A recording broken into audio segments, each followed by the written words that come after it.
आदम खोर देव। प्यारे बच्चों, बहुत अरसा पहले की बात है। अनीक अपनी अम्मी के साथ समंदर के करीब एक छोटे से घर में रहता था और उस बेचारे के अब्बू फौत हो चुके थे। अनीक की अम्मी सिलाई कढ़ाई का काम करती थी, जबकि अनीक अपने घर में गाय की देखभाल करता था और उसका दूध मोहल्ले में फरोख्त करता था। इस तरह दोनों माँ बेटा अपनी जिंदगी के दिन गुजार रहे थे। एक दिन अनीक की अम्मी ने कहा, बेटा आजकल सिलाई का काम बहुत कम रह गया है, हमारा अपना खाने का खर्च भी मुश्किल से पूरा होता है। इस गाय के चारे के लिए भी पैसे बचाना अब मुमकिन नहीं रहा। ऐसा करो, तुम गाय को मंडी ले जाकर फरोख्त कर दो। अनीक अपनी अम्मी की बात सुनकर परेशान हो गया और वो गाय को लेकर मंडी की तरफ चल पड़ा। रास्ते में उसे एक आदमी मिला। उसने अनीक से पूछा, तुम इतनी खूबसूरत गाय कहाँ ले जा रहे हो? अनीक ने जब उसे बताया कि मैं गाय फरोख्त करने जा रहा हूँ, तो वो आदमी कहने लगा, ये गाय तुम मुझे दे दो, लेकिन देखो मेरे पास तुम्हें देने के लिए रकम नहीं है। अलबत्ता मैं तुम्हें ये जादू के बीज दे सकता हूँ, इससे तुम्हें बहुत फ़ायदा होगा। जादू के बीज का सुनकर अनीक को बहुत तजस्सुस हुआ और उसने गाय उस शख्स को देने का फैसला कर लिया। अनीक ने उस आदमी को गाय दे दी और जादू के बीज लेकर घर आ गया। घर के दरवाजे पर पहुंचकर उसने ज़ोर ज़ोर से आवाज़ें दी, अम्मी जान देखें, मैं गाय फरोख्त करके आ गया हूँ। अनीक की अम्मी ने पूछा, गाय कितने में फरोख्त हुई? तो अनीक ने अपनी मुट्ठी खोलते हुए जादू के बीज दिखाए और कहा, अम्मी जान, मैंने इन बीजों के बदले गाय फरोख्त कर दी। बीज देखकर अनीक की अम्मी बहुत नाराज़ हुईं। उन्होंने अनीक को खूब डांटा, वो क्यों इन फजूल बीजों के बदले इतनी अच्छी गाय दे आया है। उन्होंने गुस्से में बीज अनीक के हाथ से छीनकर बाहर सहन में फेंक दिए। अनीक रोता हुआ अपने कमरे में जाकर लेट गया और कुछ देर बाद इसी तरह सो गया। सुबह सवेरे अनीक की आंख खुली तो उसकी नज़र खिड़की से बाहर सहन में पड़ी। सहन में एक बहुत ही बड़ा दरख्त देखकर अनीक हैरान रह गया। उसने बिस्तर से छलांग लगाई और दरख्त के पास आकर देखने लगा। उस दरख्त की शाखें इतनी ऊंची थीं कि उनका आखिरी सिरा तो नजर ही नहीं आ रहा था। अनीक दरख्त पर चढ़ने लगा। दरख्त पर चढ़ते चढ़ते वो बादलों तक जा पहुंचा। उसने बादलों पर छलांग लगा दी और खुशी से इधर उधर भागना शुरू कर दिया। अचानक उसे एक घर नजर आया। वो तेजी से उस घर के दरवाजे पर आया और दस्तक दी।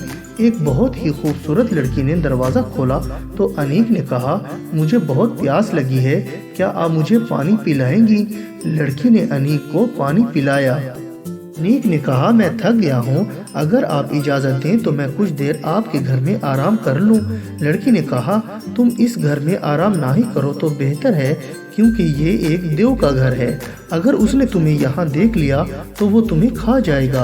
अनीक क्योंकि बहुत ज़्यादा थक चुका था, इसलिए उसने एक बार फिर लड़की से कहा, तुम मुझे घर के अंदर किसी ऐसी जगह छुपा दो जहाँ देव से मेरा सामना ही ना हो। अभी वो दोनों ये बातें कर ही रहे थे कि उन्हें देव के कदमों की आहट सुनाई दी। लड़की ने फौरन अनीक को अलमारी में धकेलते हुए कहा, जल्दी से इसमें छुप जाओ। देव ने अंदर आकर खुशबू सूंघते हुए कहा, मुझे यहाँ किसी आदमजात की बू आ रही है, जल्दी लाओ, कहाँ है वो आदमजात? लड़की ने कहा, यहाँ तो कोई आदमजात नहीं है, ये महज आपका वहम है। चलो खाना खा लो, मैंने आपके लिए मज़ेदार खाना तैयार किया है। खाना खाने के बाद देव ने लड़की से कहा, मुझे शक है कि तुमने मेरे घर में किसी आदमजात को छुपा रखा है, मैं अभी इसे तलाश करता हूँ। ये कहकर देव ने अपने घर के तमाम कमरों की तलाशी लेना शुरू कर दी और फिर आखिरकार एक कमरे की अलमारी में उसने अनीक को बैठे देख लिया। देव ने अनीक को बाहर निकाला और बोला, मैं तुम्हें खा जाऊंगा, तुम्हें जुर्रत कैसे हुई मेरे घर में आने की? लड़की ने जब देखा तो देव को समझाया कि वो अभी इस आदमजात को ना खाए, क्योंकि उसने पहले भी बहुत ज़्यादा खाना खा लिया है। देव ने कहा, ठीक है, इस लड़के को डरबे में कैद कर दो, मैं सुबह नाश्ते में इसको खाऊंगा। अनीक को कैद करके देव ने हुक्म दिया कि मेरी दौलत लेकर आओ, मैं अपनी दौलत को देखना चाहता हूँ। और फिर अनीक ने देखा कि देव के सामने सोने के सिक्कों का एक बहुत बड़ा सा थैला पड़ा था। देव सोने के सिक्के गिनने लगा। देव जब गहरी नींद में सो गया तो लड़की ने चुपके से आकर डरबे का दरवाजा खोलकर अनीक को बाहर निकाल दिया। अनीक ने लड़की का शुक्रिया अदा किया। लड़की ने कहा, तुम जल्दी से इस घर से निकल जाओ, अगर देव की आंख खुल गई तो वो तुम्हारे साथ साथ मुझे भी मार देगा। अनीक देव के पास आया और उसके सामने से सोने के सिक्कों का थैला उठाकर चल पड़ा। घर के दरवाजे के करीब आकर उसका पांव किसी चीज से टकराया और वो धड़ाम से गिर पड़ा। गिरते वक्त उसका हाथ दरवाजे से टकराया। दरवाजा हिलने की वजह से देव की आंख भी खुल गई।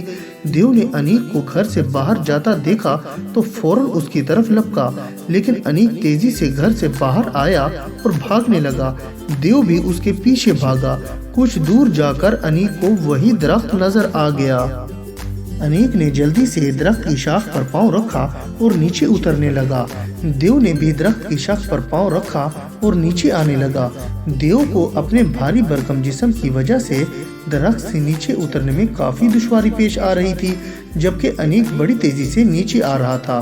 देव ने जब देखा कि अनीक उसकी निस्बत ज्यादा तेजी से जमीन की तरफ जा रहा है तो उसने गुस्से में चिल्लाना शुरू कर दिया, मैं कहता हूँ ठहर जाओ, वरना मैं तुम्हें जान से मार दूंगा। अनीक ने अपने हवास पर काबू रखते हुए कहा, क्या तुम मुझे बेवकूफ़ समझते हो? मैं नहीं ठहरूंगा। मुझे मालूम है कि अगर मैं रुक गया तो तुम मुझे खा जाओगे। देव ने गुस्से से कहा, मैं तुम्हें नहीं छोड़ूंगा, मैं तुम्हें अभी पकड़ लूंगा। अनीक ने कहा, ठीक है, अगर तुम मुझे पकड़ सकते हो तो पकड़ लो। ये कहकर उसने जमीन की तरफ देखा तो उसकी खुशी की इंतहा न रही, क्योंकि वो जमीन के बिल्कुल करीब पहुंच चुका था। अनीक ने सोने के सिक्कों का थैला मजबूती से पकड़ा और दरख्त से जमीन पर छलांग लगा दी, क्योंकि उसे रास्ते का पता था। जमीन से उठकर वो कमरे की तरफ भागा। अनीक को भागते देखकर देव ने भी काफी ऊंचाई से छलांग लगाने की कोशिश की, लेकिन इससे पहले ही देव का पांव फिसला और वो अपना तवाजुन बरकरार न रख सका। दरख्त की शाख उसके हाथ से छूट गई और वो नीचे गिरने लगा। देव को रास्ते का पता नहीं था, इसलिए अपने आप को गिरता देखकर खौफ से देव की आंखें और मुंह खुल गए, क्योंकि नीचे उसे गहरा समंदर नजर आ रहा था जिसमें बहुत ही खतरनाक शार्क मछलियां तैर रही थीं। देव समंदर में गिरा और शार्क मछलियों ने उसे खा लिया। अनीक ने अपनी अम्मी के साथ मिलकर पहले तो दरख्त को काटा, फिर उसने सिक्कों का थैला अपनी अम्मी जान को दिया और इस तरह वो दोनों माँ बेटा हंसी खुशी जिंदगी गुजारने लगे। और बच्चों, मैं उम्मीद करता हूँ कि आपको मेरी ये कहानी पसंद आई होगी और आप इसको लाइक, शेयर और कमेंट्स भी करेंगे। और सबसे ज़रूरी बात यह है कि आप मेरे इस चैनल को सब्सक्राइब करना ना भूलिएगा। इससे आपको मेरी नई नई कहानियों का भी पता चलता रहेगा। और अब मैं इजाज़त चाहता हूँ। अपना बहुत बहुत ख्याल रखिएगा। अल्लाह हाफिज़।